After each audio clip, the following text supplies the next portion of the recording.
At Discount Tire, we know your time is valuable. Get 30% shorter average wait time when you buy and book online. Did you know Discount Tire now sells wiper blades? Check out our current deals at discounttire.com or stop in and talk to an associate today. Discount Tire. Let's get you taken care of. I am Prince EA, poet, filmmaker, and inspirational speaker, and I'm so excited to bring you Sauna Sessions. Each week on Sauna Sessions, I'll put a different celebrity, scientist, or generally interesting person on the hot seat as we learn how to heal ourselves, each other, and the world. So join me and my amazing guests for Sauna Sessions with Prince EA, wherever you get your podcasts. Welcome to the Dispatch Podcast. I'm your host, Sarah Isger, joined by Declan Garvey and David Drucker. And boy, do we have a lineup today. We're going to talk some State of the Union, what it looks like a few days out now, and what it means for Joe Biden's administration and what it told us about Republicans moving forward. Got to talk about the balloon a little, just touching on some balloon content. Trump DeSantis comes to the fore, so does Biden Harris.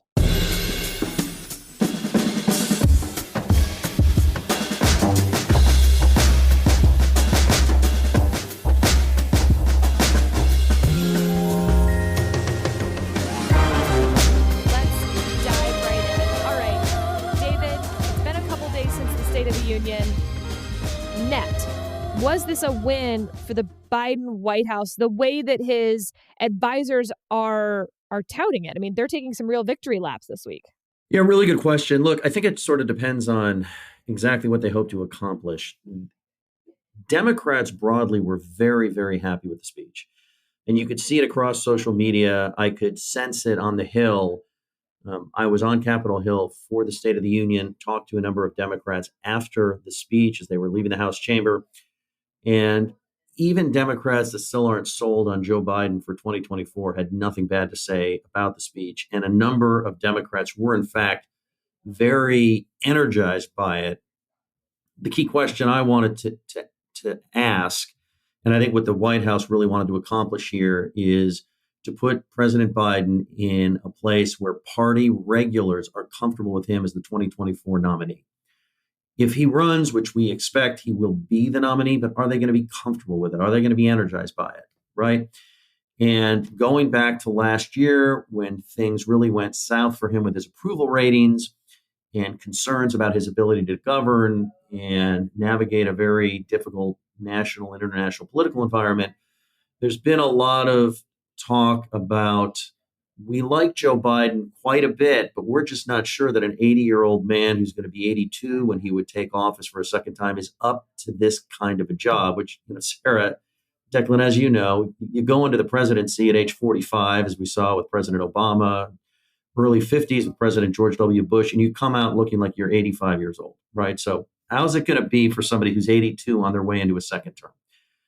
And the sense that I got from the State of the Union and talking to Democrats and just watching them is that they feel a lot better about Joe Biden as their nominee in 2024 after the speech than they did before. I think the question is, where are the rest of the regulars, right? The professional operatives, the activists that are involved in party politics, not necessarily progressive anti-establishment politics, but party politics. Are they really confident in him?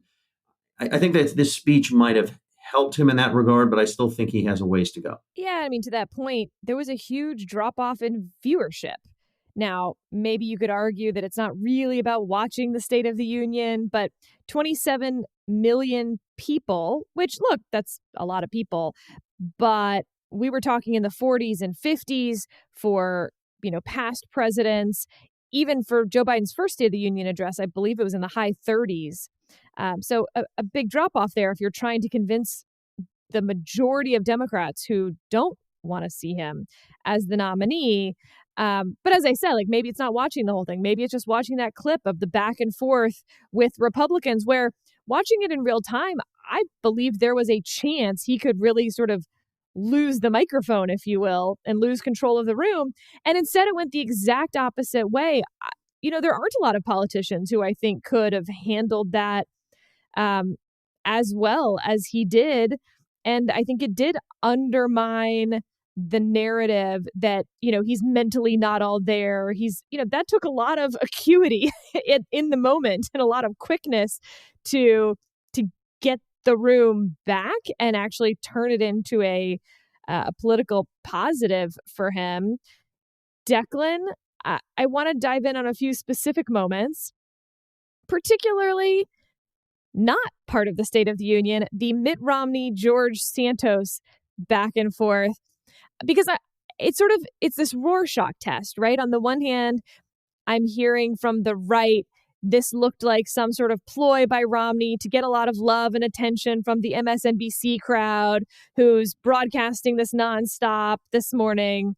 On the other hand, maybe it wasn't a very nice thing to say to George Santos. On the other hand, there's a lot of hands on this question. Mitt Romney's right, or Mitt Romney's defending the party, or, et cetera. And today just announced that Mitt Romney has given this sort of all access diaries emails to McKay Coppins, who will be publishing a biography of Mitt Romney, a book about Mitt Romney while he's still in office, this all access book. So what's Mitt Romney doing, Declan? I think he's really just saying what he feels. He kind of is over a lot of the, when he was running in 2012, when he was thinking about running in 2016, he had to be a little bit more calculated, a little bit more careful with what he's saying. And at this point, I think he could take or leave whether he serves another term in the Senate when he decides whether or not to run for re-election in 2024. And he really just is saying what he feels. And what he feels is that George Santos does not belong in Congress. I don't think it was a ploy for a certain crowd or whatnot. I think he's just frustrated by what he sees and what he sees in his party. I think that it's funny seeing the split screens of how Romney recounted the conversation to how Santos recounted the conversation to different reporters. I can't imagine Romney ever saying the word ass, which is what Santos says he said. I think Romney might have said tookus, or he could have said rear end or something like that, but I don't think he would ever call him an ass. So I think, it got a lot of attention. They're not, for all intents and purposes, they're not members of the same party. I know they both have the R next to their name, but it really is just not an intra-party spat. It's a bipartisan spat there. I do want to touch on a point David made there, and I think it was a good one, that Democrats are really engaged, or were really encouraged by Biden's speech. I think it's a little silly that,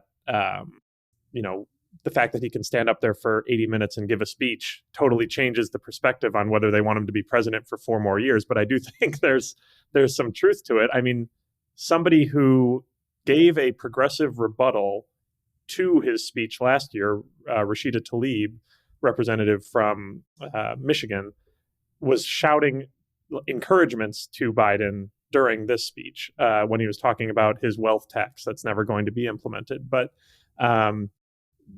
he really has managed to consolidate the party around him, despite being not a particularly transformative figure or particularly popular figure, for that matter, given the polling. I know there's polls showing Democratic voters don't necessarily want him to run for another term, but there's not that same appetite among people in D.C. I think we've talked about it on this podcast before, the Saturday Night Live skit from a couple months ago, where a group of friends sitting around being like, we probably don't want Biden to be the nominee again, right? And then they think through who the alternatives are, and then they come back pretty quickly to no, we're good with Biden. So I think that's where we're at. I mean, we'll see what happens with the document scandal in the next coming weeks and months, and there's always the possibility of a health scare between now and next November. But for all intents and purposes, it seems like it's Biden 2024. David, what did we learn about the Republican Party? And specifically, I'm thinking of the the same exchange, right, on Social Security and Medicare. This was an intra-party dispute in some ways, with Rick Scott putting out his plan ahead of the midterms, where he calls for all legislation to sunset. Well, all legislation, in theory, includes Social Security and Medicare, even though he didn't mention them specifically. And that's what sort of gave Democrats the talking point that Republicans want to end Social Security and Medicare, even though sunsetting just means you could reauthorize it, et cetera, et cetera. Mitch McConnell shut down the Rick Scott plan immediately and said, if we take back the Senate, I'll be majority leader. Basically, Rick Scott doesn't matter. And what we saw at State of the Union, I mean, Republicans literally stood up to repudiate the Rick Scott plan in some respects. At the same time, you have Republicans saying that they're budget hawks, that they want to cut spending. I'm confused how you're going to do that without touching entitlement reform or even talking about it, two of the biggest line items in the budget. And also after 4 years of the Trump administration, where they learned how good it feels to never have to say no, right? Spending is fun, man. And not spending is not fun. Austerity, how lame. So where does that leave the Republican Party? Is there a fiscally conservative party now? Yeah, Sarah, all really good points. Listen, I've been saying this for the past several years. There is no constituency to cut spending and get our debt under control. The only constituency that exists is a constituency to cut spending that is favored by the party that I don't like. So when there's a Democrat in the White House, Republicans rediscover their fiscal conservatism. And when there's a Republican in the White House, Democrats borrow that occasionally rediscovered fiscal conservatism because it's all in the service of opposition to the enemy. The American people are not interested in cutting spending. They think that they pay so much in taxes in all sorts of different ways that government should actually be spending more for them, not less. And while in theory, they would say that they want the nation's fiscal house in order and that exorbitant debts are bad, and you can poll these, and every other day there's some new outfit that favors a reduction in spending and taking care of the debt that will tell you the American people in our polling are in favor of a responsible plan to control the deficit and cut spending and deal with all of these programs. Once you tell them what those programs are, there's always a constituency that is for keeping those programs because those are the good programs. Right. And when it comes to Medicare and Social Security, you're also correct to point out that if you want to get the debt under control, you have to deal with the biggest drivers of the debt. And for the uninitiated, it's not like I'm some big wonk, but the uninitiated, Medicare and Social Security do not have to be reauthorized every year or ever. They are automatically renewing programs, if you will, that spend whatever they need to spend. Occasionally, the Congress can vote to increase Medicare benefits or increase Social Security benefits, but otherwise, these things just keep spending more and more money to handle more and more customers, if you will, more retirees, more healthcare recipients that hit the age of 65. And seniors happen to be reliable voters every 2 years, without fail. They vote in small elections, big elections. Nobody wants to make them mad. And even a few years back, when Paul Ryan tried to suggest reforming these programs only for younger workers, which included people under the age of 50. So I don't even know if I qualify anymore. Apparently, you wouldn't be able to touch my Social Security anymore, as I'm over the age of 50. The Democrats ran ads that he was throwing grandma off a cliff, and so much for that. So the biggest fun I've had in a long time in regard to a State of the Union, which is plainly not fun, is watching this speech where Biden rolls out the attack on entitlement programs, Republicans en masse boo, and he says, okay, well, I guess we're in agreement. We're not touching these programs. And he declared victory and went home, so to speak. And so there you go. You do not have to worry about Republicans or Democrats messing with your entitlement programs. Although for political purposes, the president is still running around the country saying that that's what Republicans want to do, based in part on the fact that some Republicans, like Senator Rick Scott, still believe these programs need to be addressed. And as we saw in Madison, Wisconsin, the day after the State of the Union, the president pulls out Rick Scott's handy dandy, glossy brochure where he talks about all the changes he wants to make to the federal government, which includes the sunset of all federal programs or the reassessment of all federal programs every so many years. By the way, Senator Scott responded to that by with bringing up some old plan that Biden had proposed some decades back, in which he believed all programs should be looked at as well, which I'm sure the president was happy to see because it continues his ability to push this message that Republicans secretly, quietly want to take things away from you. Reminds me so much of the polling that every pollster at this point has done, which is, do you believe that politicians should compromise more to get things done? 76% yeah. Do you believe politicians compromise on your side, compromise too much on the issues you care about? 78% yeah. Everyone's for cutting spending when it's the other guy's ox being gored. But you don't actually cut the stuff that you enjoy, that you like from the government.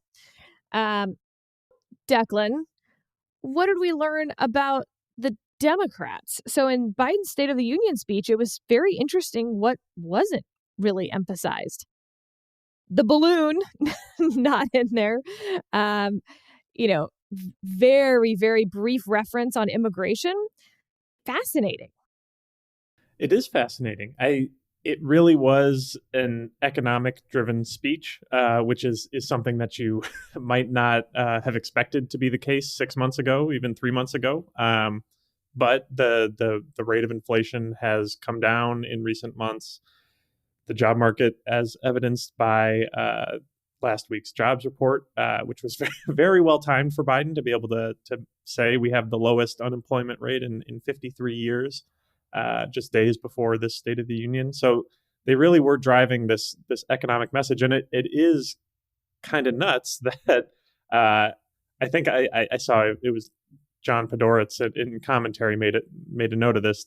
Biden spent about 270 words talking about the Junk Fees Reduction Act, something like that, and 180 words on China in this speech, which I sort of thought, talking to other folks, there were people who were eye rolling at that. I thought it was great politics, man. You want to talk about what people spend more of their time complaining about? China or the fact that their family can't sit together on that flight? I promise you it's the latter.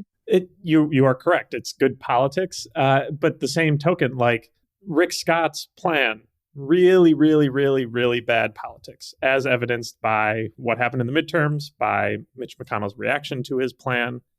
Not necessarily bad policy by any means. I mean, if you do think that these entitlement programs are running us off a fiscal cliff, which they are, at some point somebody has to put forward a plan to deal with it. And even set that aside, if you think Congress isn't doing its job, if you sunset every major piece of legislation and just force them to vote more often in order to keep things like Social Security and Medicare running, forget even cutting them, it would actually maybe, be like having a regular workout session where members of Congress remember what it's like to take votes that aren't actually hard, but are harder than the votes they're taking now to rename the post office after someone everyone likes.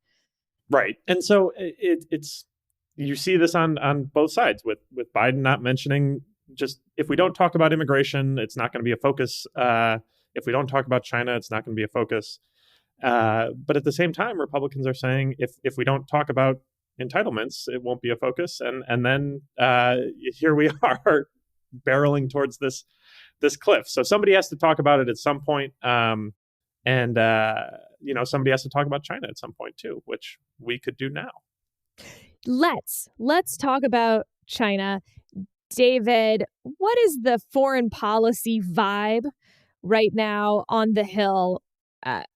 We talk so much about Russia and Ukraine in the last year, but there's China just looming over there as a very different adversary, but in many respects, a much more existential one than Russia would be.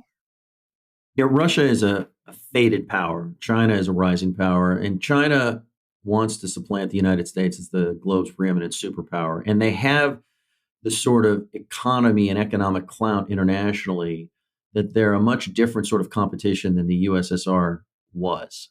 And I say this as a Cold War kid, but it was easy during the Cold War as an American-based corporation to not do business in the Soviet Union because there was no business to do in the Soviet Union.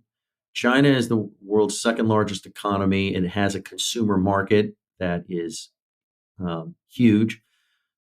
Their consumers actually buy products, and it's this sort of hybrid between a authoritarian communist regime, which controls life in China, but also allows a large degree of independence, at least enough such that you can buy products and you can watch movies and you can go to basketball games.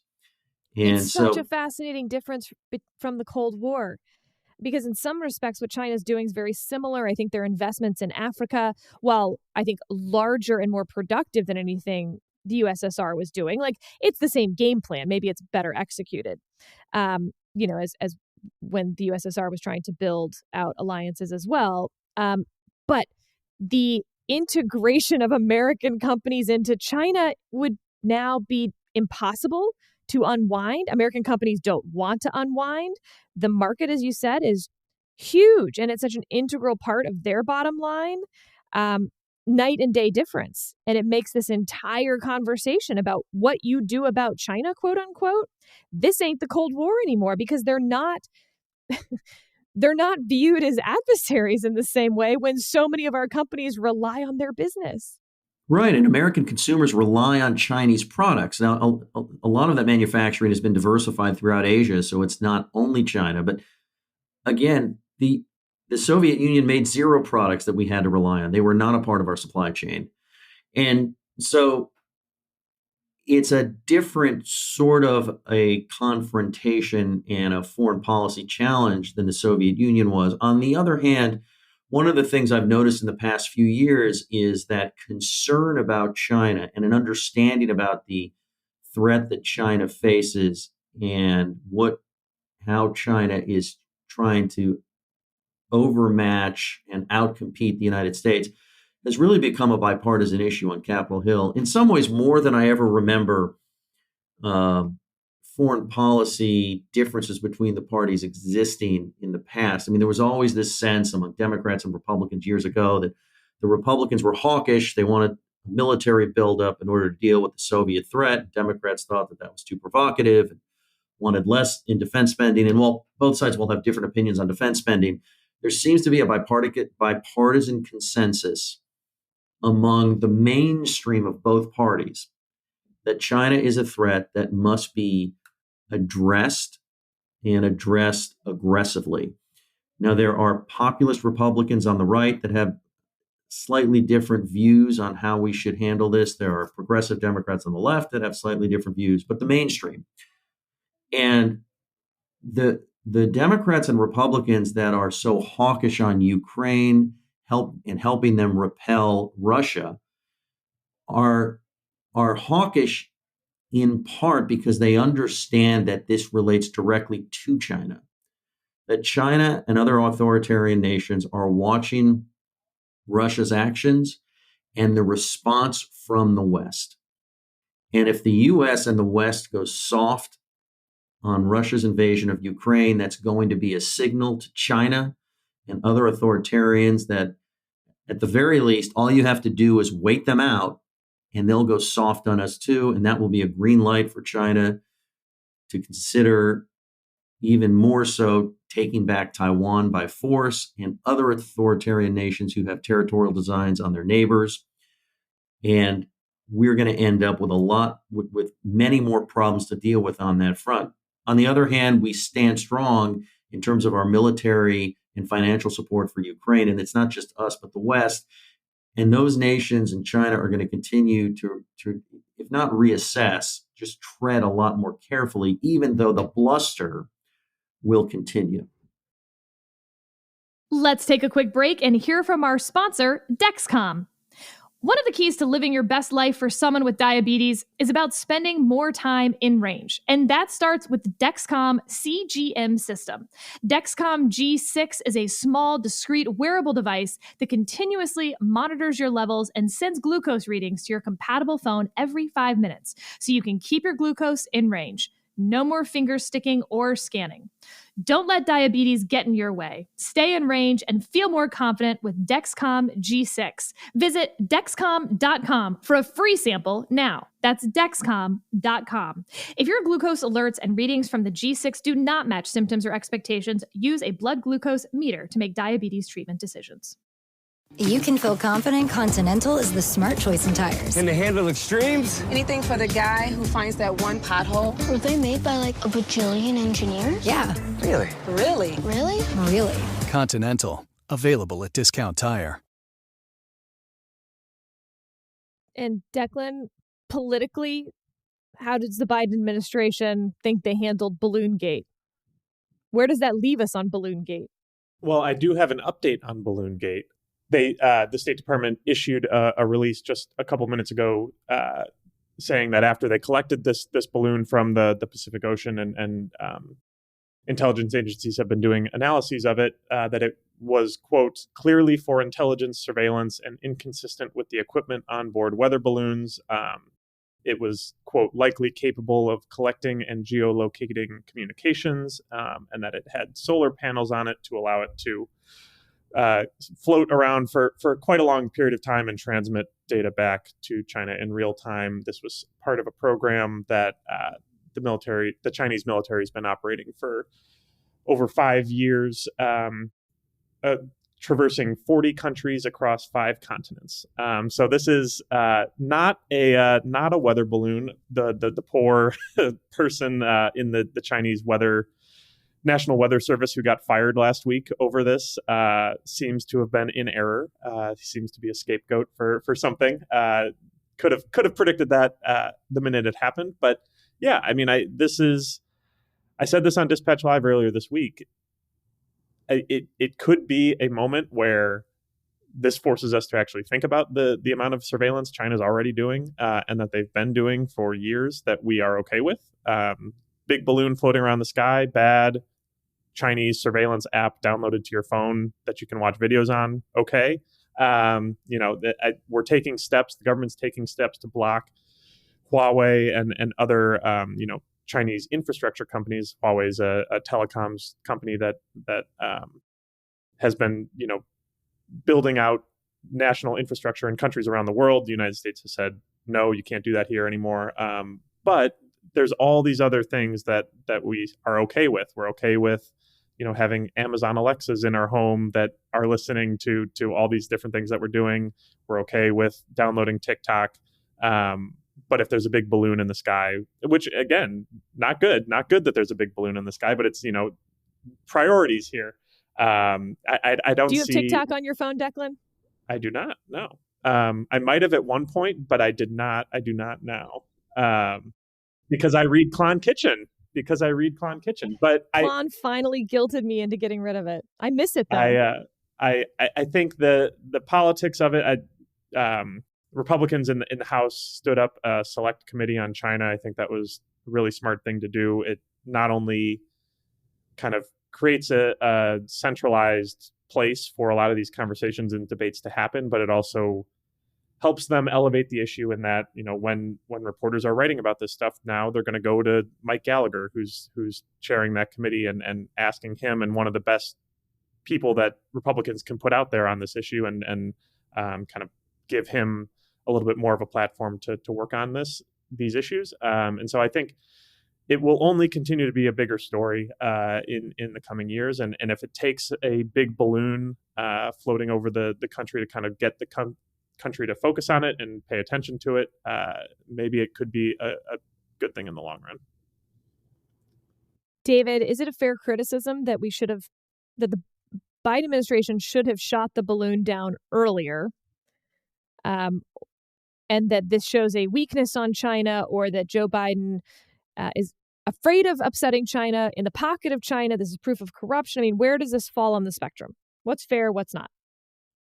Look, I'm still trying to gather information about the balloon so that I can understand or come to my own conclusion as to whether the president was weak or made a wrong decision in how he allowed it to traverse the continental United States before shooting it down in the Atlantic Ocean, in our territorial waters, where he had the right to shoot it down and recover it. For anybody that has studied and followed Joe Biden's political career, he's typically been hesitant to take military action or support military action.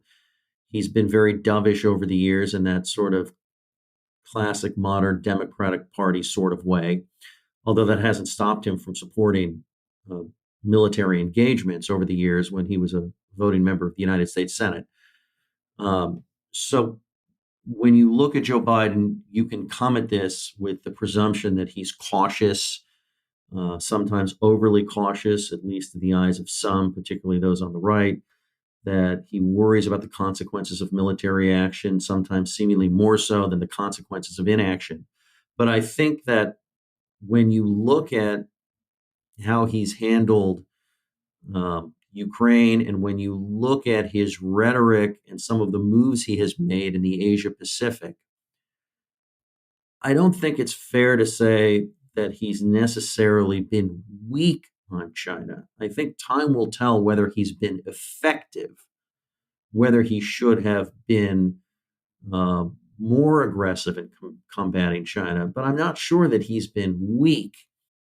And with the balloon specifically, look, I come at this from somebody who just wants to shoot things all the time, right? I mean, you even get close to our territorial waters, shoot it down. People threaten us, you make it clear that we've got the bigger stick. So I'm not a dove by any sense, but maybe the president made the right decision in dealing with this balloon. And, I think we're just going to need to learn more, and I think time will tell, as it relates to whether this was handled properly and effectively. I think that your last point there, David, is absolutely the correct one. I think it's easy and natural for anything, especially something like this, where it's so visible and tangible, to jump to your corners and I'm a Republican, so it's bad that we didn't shoot it down, or I'm a Democrat, so it's genius move that we kept it. We don't know anywhere near enough right now to conclusively say that one way or the other. I mean, stuff will start trickling out. The Pentagon has said that they were able to jam a lot of these antennas or data collection devices, and once they acknowledged it and they were able to stop China from collecting some of the data, if that's true, then sure, I think it's fine that they waited until there was no risk to harming any civilian infrastructure or people. I mean, this was the size of 3 city buses falling from the sky with all this equipment attached, and so in one sense that makes sense. In the other, it could also just not be true that the Pentagon was able to block all this stuff and that China was collecting. They were floating this over Montana, where we have nuclear launch fields. There, balloons are able to collect certain radio frequencies that satellites are not. So there are some reasons why China would be doing this rather than just relying on their satellite constellation. But we also, from this State Department report a couple minutes ago, saw that the United States was doing U-2 flybys of the balloon over the past week, and that was how they collected some of this information that they have about the program, is from those flybys. And so if they needed to keep it in the air to kind of get a sense of the patterns or how it was being controlled, whatnot, maybe that's another thing to consider as well. But I just think it's too early to definitively say one way or the other. Biden seems to think that he told an interviewer yesterday on PBS NewsHour that this does not hurt relations with China at all, that they totally expected that we would shoot it down once we saw it. I don't know that can be accurate. I think relations are different between now than they were a week ago, even if it's just because of the public pressure that the Biden administration is now under. They withdrew Blinken, Secretary of State Antony Blinken's meeting in China over this, and so we'll have to see if it's a has a long tail, or if this is something we'll forget about in a week. But I just think it's too early to say one way or the other. All right. Well, let's move on. Polling in the Republican primary. It's fascinating. As Nate Cohn at the New York Times pointed out, there is a 30-point margin in some of these polls, between some of these polls, of where Trump is versus where DeSantis is. Maybe they're neck and neck. Maybe DeSantis is up a little. Maybe Trump is walloping DeSantis. And these are in the multi-candidate polls. Nate Cohn did a nice job walking through why the polls might have such variety and discrepancy, and ruled out a lot of the normal culprits, finally landing on the fact that clearly there's a problem in who they're asking. But we don't know which group is right and which group is wrong. But he came down on the side that there's some reasons to believe that Trump is, weaker. It's not he's 30 points ahead of DeSantis. It's, he's a weak frontrunner probably. And by the way, I covered this in the latest Sweep newsletter. So if you want to read more on what Nate Cohn was saying or these polls, feel free to go check that out. But what I'm more interested in is how Trump is acting. So he has taken several swipes at Ron DeSantis over Ron DeSantis' handling of COVID, then over Ron DeSantis on immigration and how he voted in the House, saying he wouldn't have endorsed him if he'd known. And then most recently, over a photo that's allegedly of Ron DeSantis with some women. They might be girls. I don't know. It's very confusing, saying that they're high school girls, that he was their teacher, and it's pretty gross. And Ron DeSantis responded. He said, "I spend my time delivering results for the people of Florida and fighting against Joe Biden. That's how I spend my time. I don't spend my time trying to smear other Republicans." This has been heralded as a brilliant response, totally shutting down Donald Trump and this roadmap for the path forward on how to deal with these sort of more and more outlandish Trump attacks. And my thought about this is, I think it is perfectly tuned to the 2023 political landscape in the Republican primary. But the idea that that would have worked in 2015, if you're Marco Rubio or Ted Cruz or Chris Christie, no way. They all tried versions of that many, many times over. And everyone's like, yeah, but what do you say to Trump? And it was all about what Trump's next thing would be. And so for me, what's so fascinating about this is it actually is highlighting how different the GOP primary in 2023 is than it was in 2015. And again, I think it looks a lot more like the 2008 Democratic primary, where you have Hillary Clinton as, the juggernaut frontrunner, and Barack Obama as the underdog everyone's rooting for type thing because he's not Hillary Clinton. And then everyone just pours their hopes and dreams into the empty vessel of the other candidate. I think there's plenty of Republicans who have issues with Ron DeSantis' record and would probably have more issues with it if they spent more time with his record. But Ron DeSantis at this point is filling in the not Donald Trump part. And as a la pundit, nay Nick, also put out in his newsletter, this is going to be a referendum on Donald Trump. And that makes it much different and much, easier might be the wrong word in some ways. It opens up a lot more options for someone like Ron DeSantis than candidates had in 2015. So with that incredibly long intro, David, do you find the Trump DeSantis back and forth better for DeSantis or Trump? I mean, we're still talking about it. Trump's still getting the attention. And as I said at the beginning, probably still leading in the polls. Where's this all going to shake out? Yeah, well, look, a naked man running down the street is always going to get attention, even if you don't want to see it. There's just no way around that. Look, Jonah said he didn't know that people were watching. Right. Well, it's hard not to watch because the accusations and the mudslinging it's just impossible not to see it. But I think there are some key differences. And I think you're getting to this here between 2023 and 2015. And I'm going to sound like a broken record here for anybody that's hearing me say this. But in 2015, Donald Trump was the ultimate change agent. He was a known person in America, but he wasn't a political operator as a candidate. He had never run before. He was known because he was a famous businessman, not because he was a politician. So he's the ultimate change agent. There was something else that was a very, very big deal in 2015 that is not the same now. All of the Republicans that he was going after, the Republican voting base was happy to have him go after them. For depending on who we want to talk about, whether it's Ted Cruz or Marco Rubio or Jeb Bush, or there were 38 of them. There were all these reasons why Republican voters didn't like them, didn't trust them, didn't want them. And so even if they were unsure about Trump, which they very quickly were not unsure about Trump, as we saw in the polling, which continued basically all the way through, except for a few interruptions. Even if they were unsure about Trump, they were tired of the same old thing they had been getting from the Republican Party.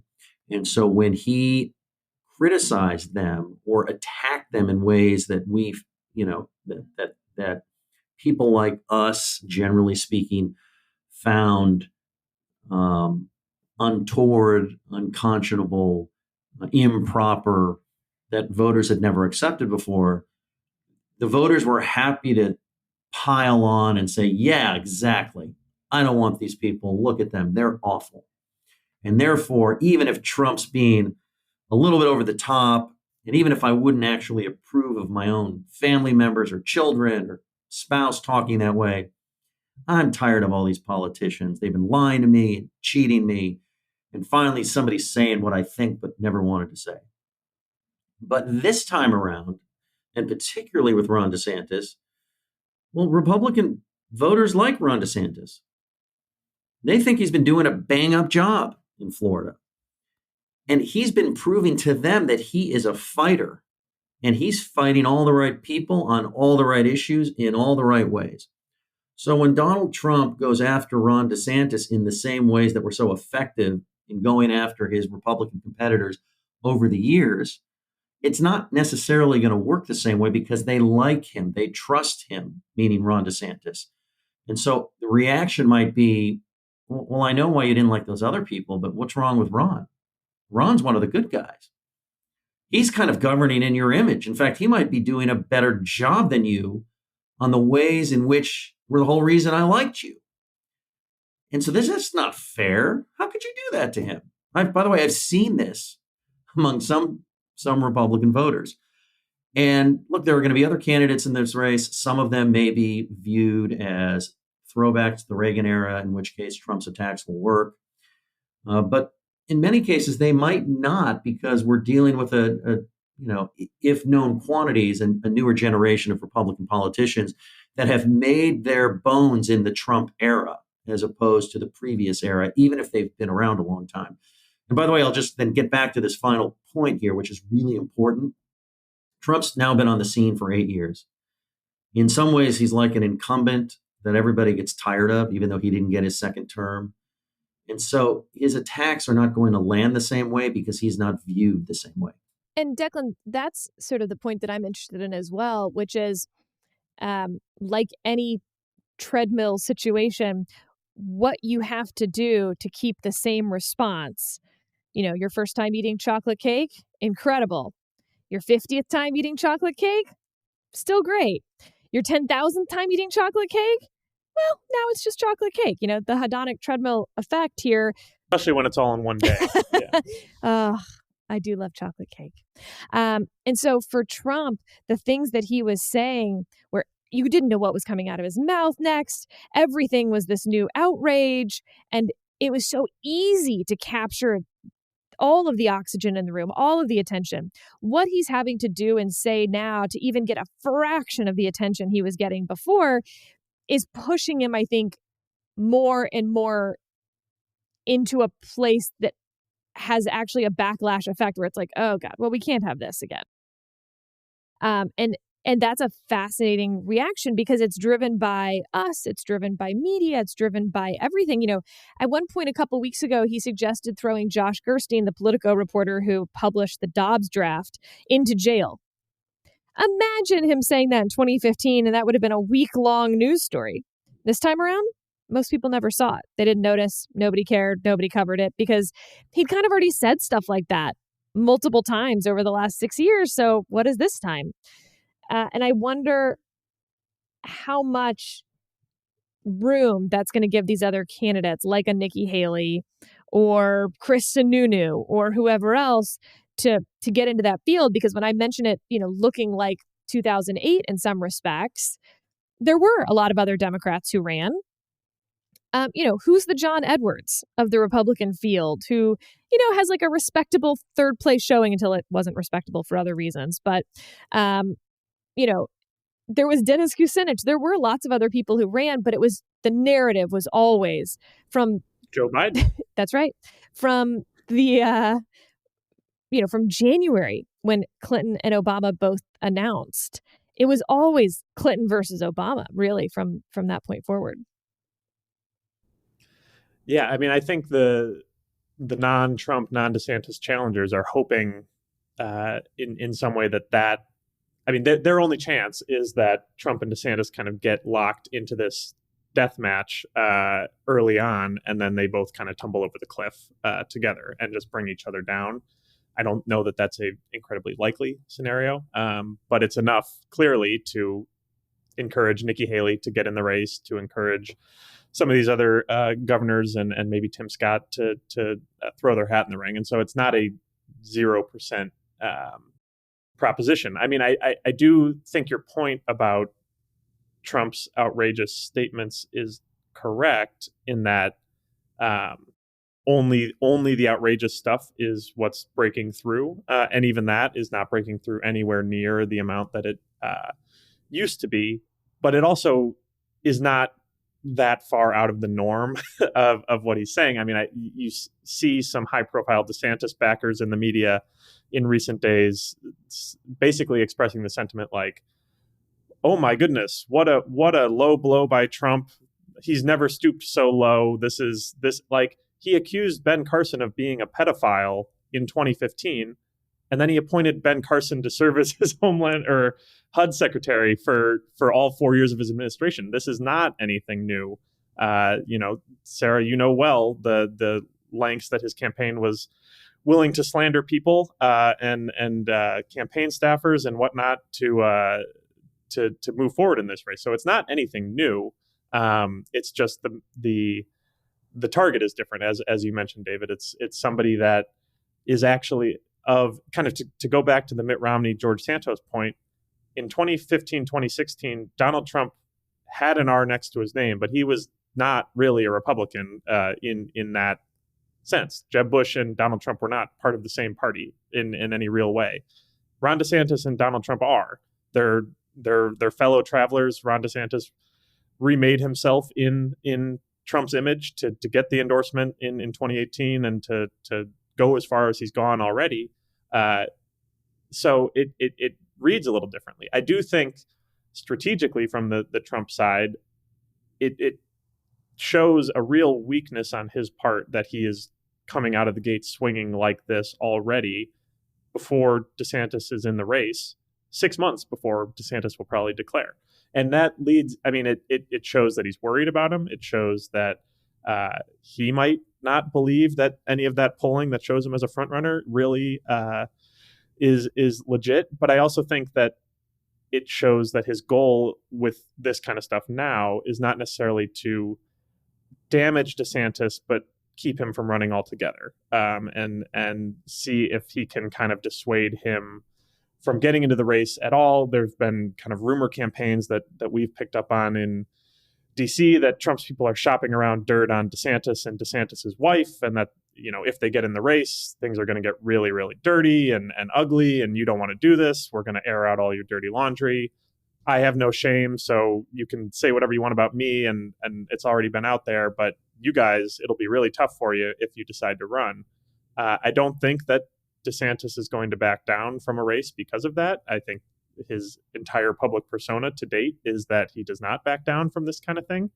But it is a real consideration for these candidates and their families, is what they're going to have to go through if they mount this bid. And Trump is going to make it incredibly unpleasant for anybody who decides to challenge him. And David, last question to you on this, which is, why is Nikki Haley running? Or pick anyone else, Tim Scott, Chris Sununu, any of these other folks we've talked about, Chris Christie, Larry Hogan. And obviously the answer is not going to be the same for all of them.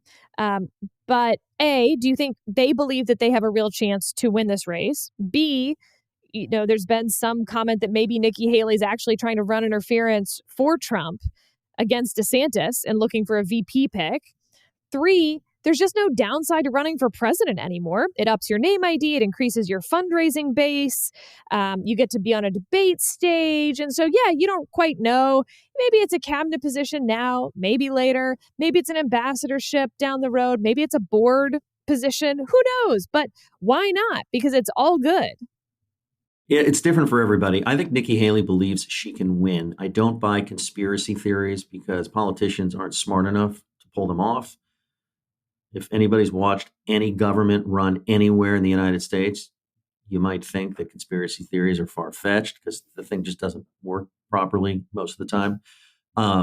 Nikki Haley's a very ambitious Republican. She's wanted to run for quite a while. She's managed to keep herself relevant for the past 4 years, basically, since she left government service. And you do not stay relevant forever unless you go back into government service or you run for office. She's a former governor, a former ambassador. And the timing for her may not be perfect because Trump didn't disappear or because the party seems to have flocked to Governor Ron DeSantis. But we've seen often where we don't think somebody is doing well or could do well because their polling isn't good or they don't seem to have a relationship with the right people in the party, and they surprise us. So Nikki Haley has a very developed political operation, whatever her faults are, and we could list them. It's one of the more developed political operations of any of the potential candidates. And I just think she wants to be president. I think that there are others that know that it might not be in the cards for them. Let's take a Governor Chris Sununu, a very capable politician, very popular in New Hampshire, a very big deal on the Republican nominating calendar because it's the first traditional primary, second nominating contest.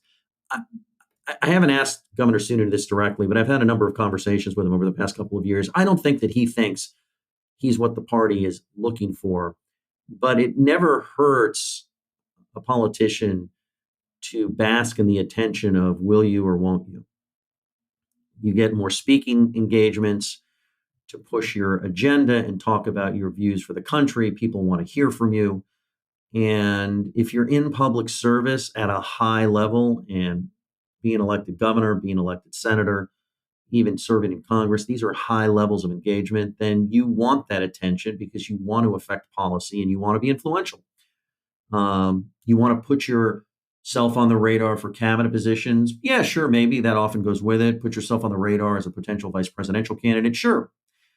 I don't put strategic moves past these politicians. But as you say, Sarah, they don't actually have to worry about losing, right? And in the good old days, when the smoke-filled room controlled everything, these outsiders that would come along, we could argue maybe those were better old days too, because you had better candidates, even though they were controlled by a bunch of cigar-chomping elites. But in the old days, when you went against the party, there were repercussions. Now, when you're an outsider, when you're somebody who obviously doesn't have a chance in the world, you get a lot of attention. You get to be on TV. You get to be on cable news. You get to be on social media.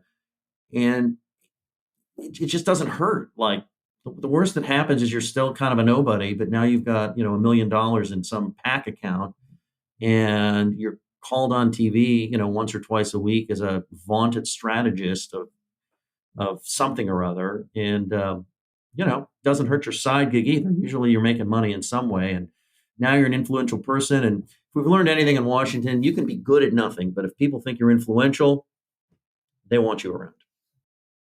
You can feel confident Continental is the smart choice in tires. Can they handle extremes? Anything for the guy who finds that one pothole. Were they made by like a bajillion engineers? Yeah. Really? Really? Really? Really. Continental, available at Discount Tire. All right. So let's go to the other side of the aisle. Declan, Kamala Harris's political team getting a lot of stories out there about how this is her time to shine. She's turning the page. It's a new vice presidency. What do you think? Good luck to them with that. A lot of this was spurred by a New York Times story that came out either late last week or early this week, quoting about 24 anonymous White House and Democratic officials in D.C. Who are concerned that she has not taken the role of vice president and run with it. She has not done anything to boost her profile or prepare her for a national run were she to succeed Biden in either 2024 or 2028. I would love to see these people be vice president, by the way, and do all these things. Look, I'm not someone who thinks that Kamala Harris is this incredibly talented politician. I don't. However, the vice presidency is a miserable, hard job that you basically can't win at. Correct. And especially when you're set up to fail, like she was with Biden, where he got into office and was like, Kamala, you take voting rights and immigration and abortion. All things that I plan to do nothing about and don't want to talk about. Correct. And by the way, if you're doing too good a job or getting too much attention, you're going to get criticized for trying to overtake your boss and steal attention from him. But if you don't do enough to get attention, then you're missing the opportunity and not seizing it. I mean, give me a break. It's a very difficult position she's put in. It was made more difficult by how close the Senate was last time, where she could never be more than a couple hours away from D.C. in case she was needed to cast a tie-breaking vote. I think she did that over 20 times, maybe almost 30 times in the first Congress because of the 50-50 nature of the Senate. And all that to say, she still hasn't done a very good job with the crap hand that she was dealt. I think that, she did not, when she ran for president the first time, she did not make it to the primaries. I think that's evidence of something that she ended up in this job by being appointed, not by being elected. I think that she probably would not be in the Senate were she running anywhere other than California. But it is interesting that these stories are coming out. I mean, just a little bit of how the journalism sausage making works is this kind of story does not come out of nowhere. This is somebody in the White House talking to the New York Times reporters that they see every day, like, hey, you might want to write a story about how Kamala Harris is not living up to expectations or not, not meeting what we expect from her. And so it'd be interesting to see who in the White House that was. The only on the record quote in this story from the Times was John Morgan, who's a Democratic kind of operative donor in Florida. But clearly that's coming from somewhere, either the Biden team trying to gently nudge her off the ticket towards 2024, the Biden team concerned that she was going to mount a primary bid. I don't think that's a real concern. But these stories don't come out of somewhere. There's got to be a reason. David, thoughts, feelings on the vice presidency? Warm bucket of spit or great opportunity? Well, the vice presidency has actually developed into a great opportunity, or at least an opportunity to be involved, be influential, and help the president govern over the past 20, 25 years or so. We saw Dick Cheney use it to great effect. We saw Joe Biden make himself relevant. We saw Mike Pence make himself very, very relevant. It's almost amazing to me the way Vice President Kamala Harris has squandered a major opportunity to vest herself as the heir to the Democratic throne, given that her boss is of advanced age. And in some ways, I shouldn't be surprised, because when you look at her 2020 presidential bid, here she has all of the tools, political tools you can't teach. She's got a certain charisma about her. She's got a presence. She's telegenic. She's a former state attorney general and a United States senator. But you never got a sense of where she stood or why she stood there. She kept trying to make everybody happy and was never centered. And as a politician, the one thing you need to do is you need to have a firm sense of who you are and why you're either where you are or trying to get where you're trying to get. And then everything else, you can mess with, and you can even overcome flaws, like I'm not that good at giving a speech. I mangle the English language, but people have to get a sense that you're sort of a bedrock. And she just has not been able to use the vice presidency to establish herself as a figure. It's not the easiest thing to do because you're always deferring to your boss, but and it's possible that her relationship with Joe Biden is not that great, which has made things, difficult for her. But she has not been able to take advantage of this opportunity, and it's hurt her future prospects. And without betraying too much of where I live, I am within sniper's distance of the Naval Observatory Secret Service. So, Kamala, you're doing a great job, and I think that you'll be a great you presidential elites. nominee. You're all. I'm sure you're going to a cocktail party in Georgetown. All right, last up, not worth your time? ? So Disney reports its first subscriber lost 2.4 million subscribers leave. They're planning to slash 7,000 jobs. Lots of bad news for Disney. And my question to you two, just, short form, is this proof of how you actually handle wokeness, etc., that the right has complained about? You don't need to pass laws. You don't need to have sort of this government solution, that the market actually will take care of it. Declan? Yes, I think that's where I land. I will say that in Florida, they did pass some laws specifically related to Walt Disney World and kind of the special district that governs how that is operated. And Florida's legislature actually announced this week the changes that will actually entail. DeSantis is going to be appointing members to the board that oversees that special county. Yes, it's very strange. We did a TMD on it about a year ago. You should check it out. I talked to a Disney historian, which is a cool job for somebody to have. But yeah, I think there has been a legitimate and earned skepticism of Disney that's grown over the past couple of years, not only for however one you describe it, progressive content that tends to be leaning in one direction, but also their presence in China and their willingness to bend their content to China's censors.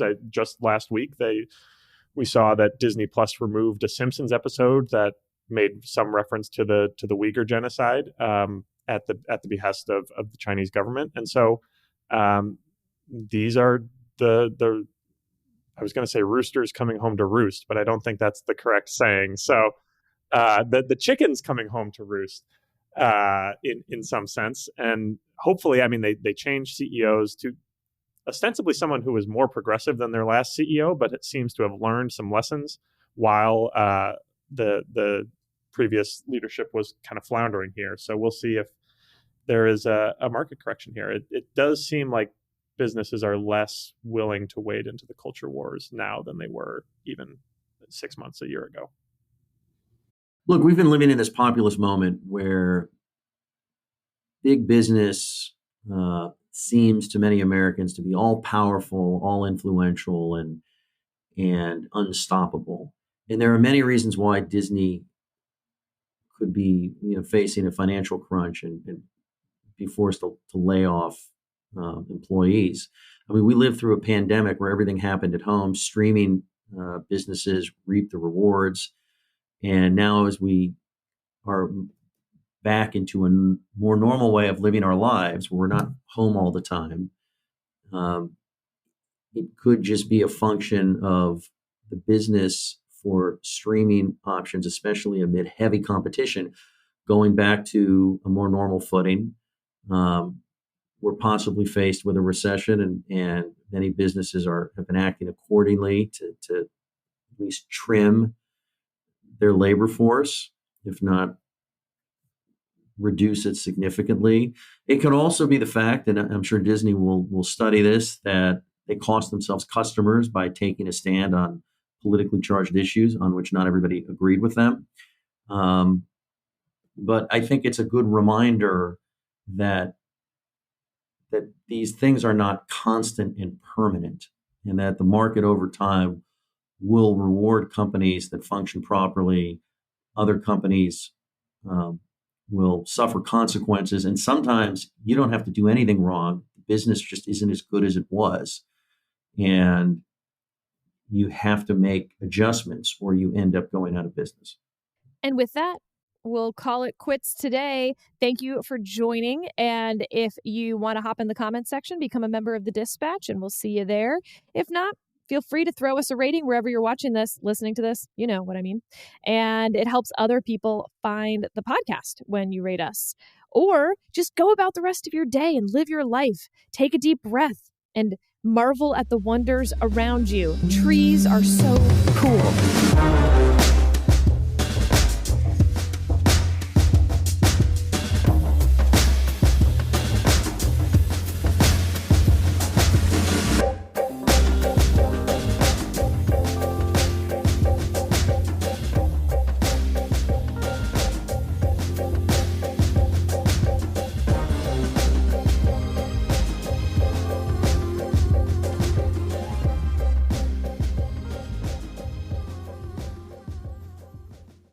At Discount Tire, we know your time is valuable. Get 30% shorter average wait time when you buy and book online. Did you know Discount Tire now sells wiper blades? Check out our current deals at discounttire.com or stop in and talk to an associate today. Discount Tire. Let's get you taken care of.